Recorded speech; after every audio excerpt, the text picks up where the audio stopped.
بسم الله الرحمن الرحيم الحمد لله رب العالمين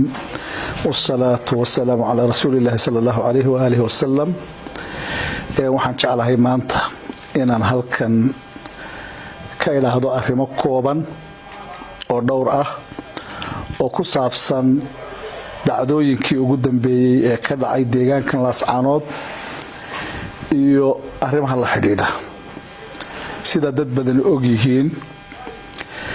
muddadii 7 bilood ee ugu dambeysay ama 8 bilood ee ugu dambeysay aan ilaahdo waxa ka taagnaa dib weyn magaalada Laascaanood iyo hareeraheeda iyo dhammaan deegaanada SSC dibkaas oo ay geysteen ciidamada maamulka Somaliland oo xasuuq aad u baan ka geystay dhammaan deegaanada laayay dad badan oo bermageyda ah oo la caruur oo la dumar oo la dad waayeela oo leh dad ganacsato caan ah culumo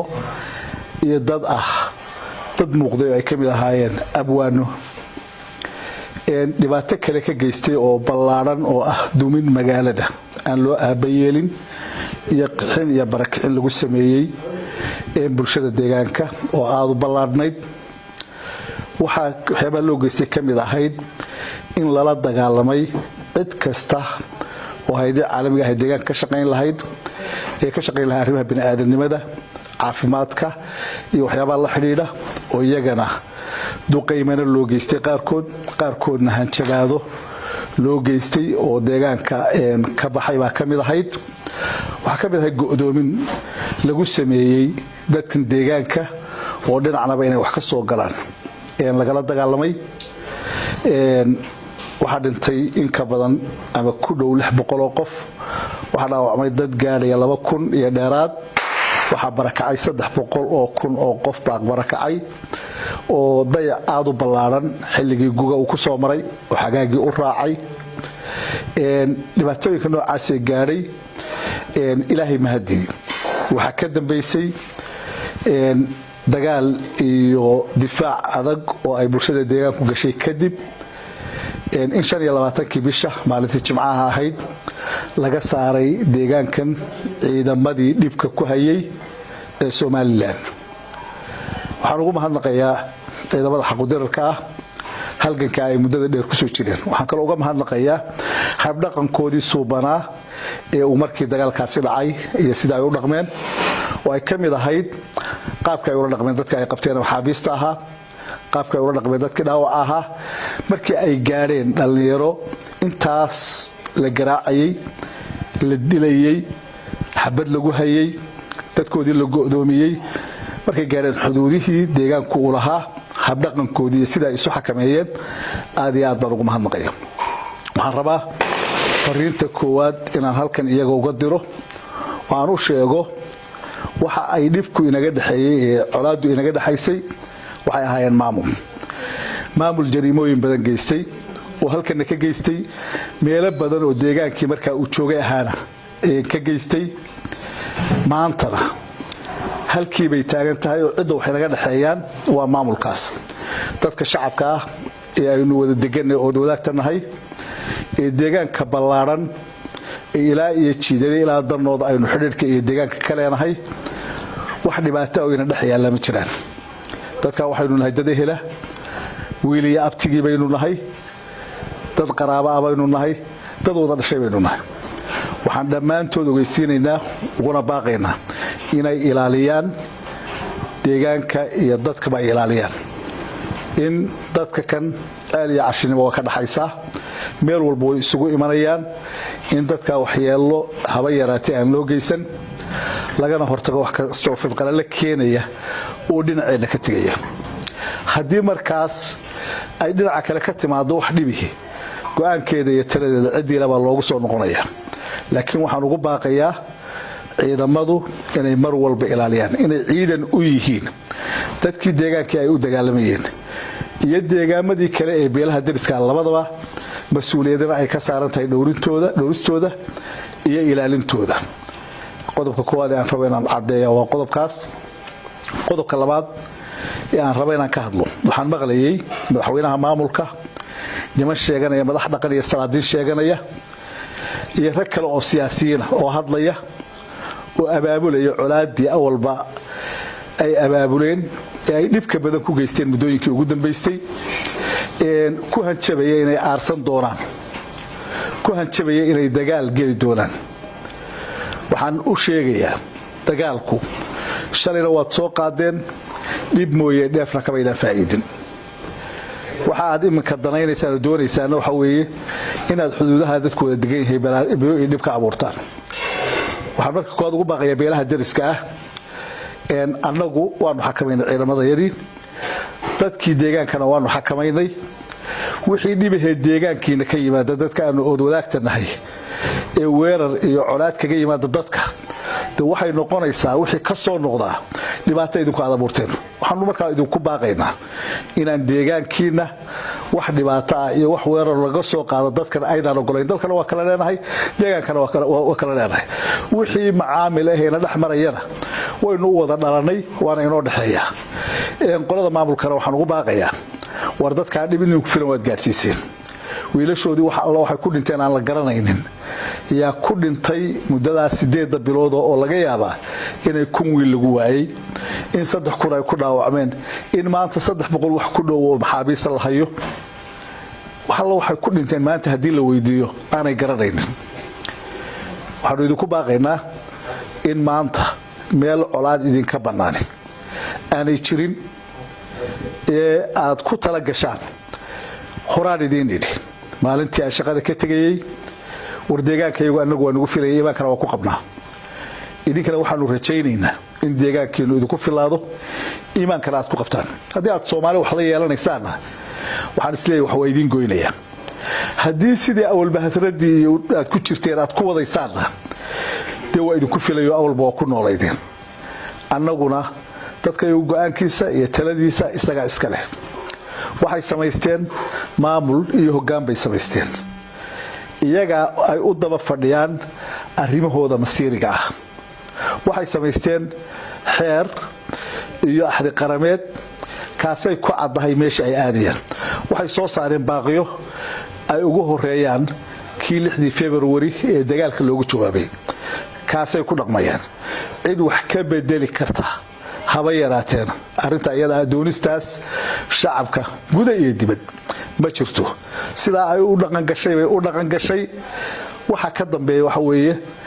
oo hoggaankan looga fadhiyaa waxa weeye wixii ka dambeeyay ee maanta iyo halka looga dhaqaaqaya qodobka saddexaad aan u gudbay waxa weeye shacabka deegaanka SSC oo iyagana aan kala hadlayo oo baaqan halkan uga jeedinayo waxaynu dhisanay hoggaan maamul oo aynu inagu soo xulanay ka kooban 45 waxayna samaysteen hoggaan fulineed iyo golo dhexe labadaasi waxay u xilsaaran yihiin dhammaan arrimahan deegaanka iyo maamulkooda cid kasta oo deegaanka ka tirsan haday tahay madax dhaqan haday tahay siyaasiyiin iyo hadii ay tahay ciidan waxay hoos imanayaan dhamaantood oo ay hoos tagayaan hoggaanka aynu samaysanay iyagaana maanta masiirkii dalka iyo halka dalkan u dhaqaaqayo iyo deegaankan u dhaqaaqayaan iyaga laga xisaabtamaya iyagana laga sugaya waxa muhiimadu tahay dhamaanteen inaynu kula shaqeyno oo hadii qolihii dibadda atihiin aad wadaan hawsha wixii idin kaga beegnaa ilaa inta laga midho dhalinayo wixii loo halgamay ee loo dagaalamay hadii gudaha la yahayna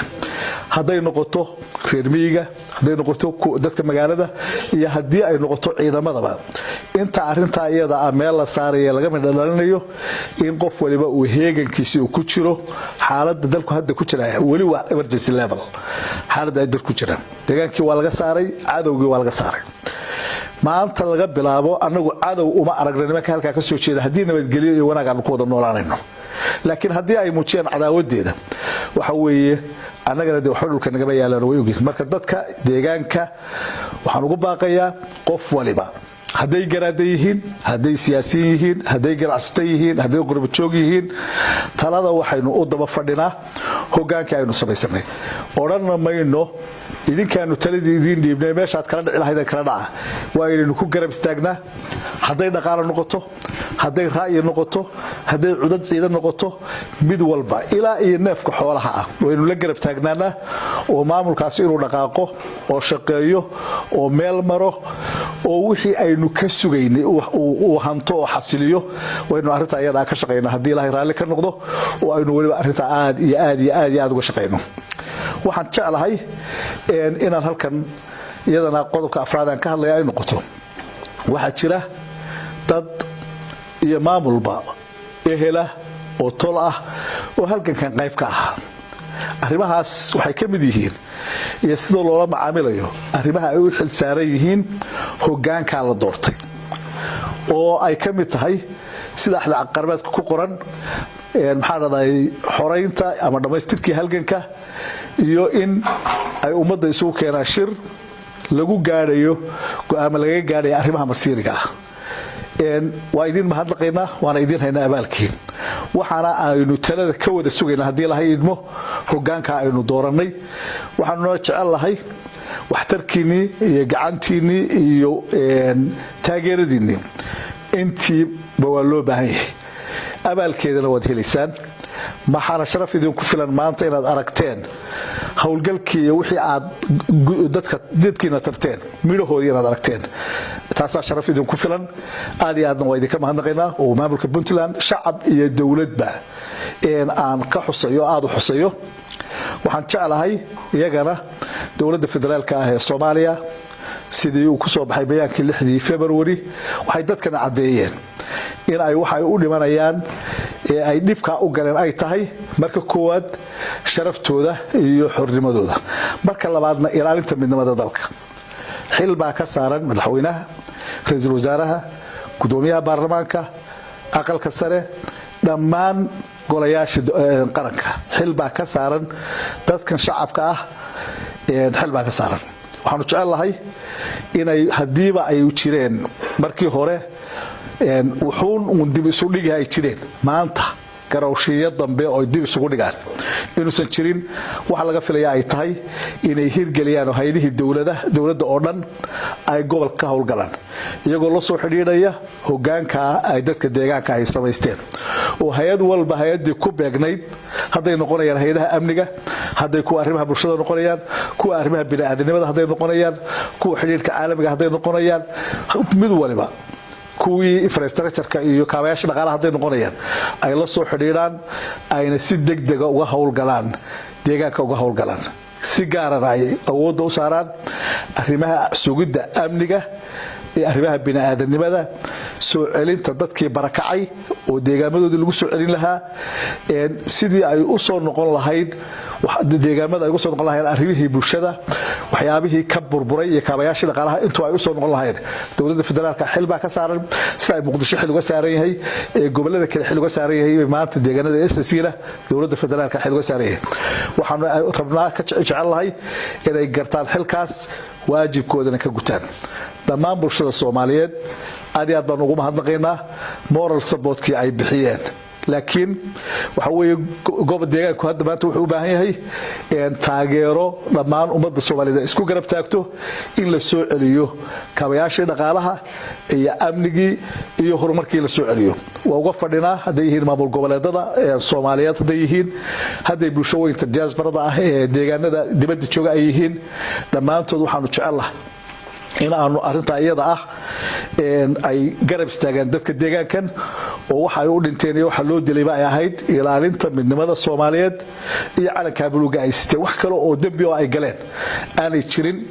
waxa lagu la dagaalamay ahayd dadkoodii iyo deegaankoodii ugu dambeyntii waxaan jeclahay inaan ka hadlo dagaalka markuu dhacay dhib badan baa ka yimid waxyaabaha ka yimid waxa kamid ah waan horeysay arintii deegaanka iyo dadka aanu dariska nahay iyo habkaan ula dhaqmi doono maxaabiis baa ka dhalatay aad u tiro badan oo gacanta lagu hayo qaar dhaawaca oo dhaawacoodu culus yahay ilaa 15 dhaawacoodu culus yahay ku jiraan qaar kale oo dhaawaca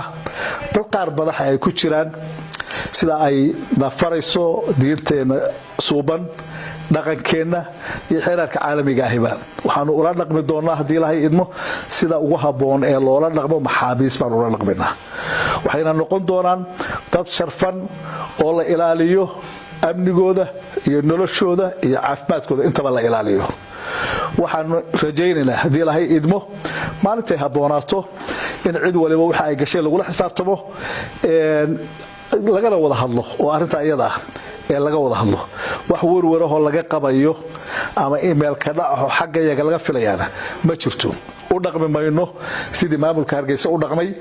oo wixii dhacay doraato markii ay sii cararayeen ciidamadaas magaalo kasta oo dhulkii ay lahaayeen waan u talinaa oo ay sii mareen